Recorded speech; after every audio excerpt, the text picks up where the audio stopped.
এইখানটাতে দেখেন পুড়ে গিয়েছে, এই যে এইখানটাতে কিন্তু পুড়ে গেছে।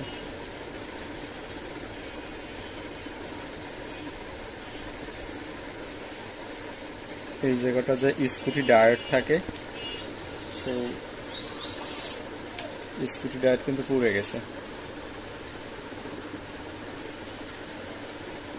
এরপর দেখি আর কি কি সমস্যা রয়েছে এখানে। জানি না এই প্যানেলটা আসলে কি সমস্যা রয়েছে, যেহেতু মানে এই যে এইটা না, আমি এখানটাতে দেখাই।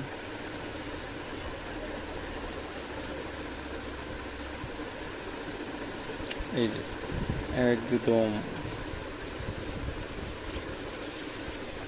পুরো একদম ফিরিনগুলো একদম ছাই ছাই হয়ে গেছে।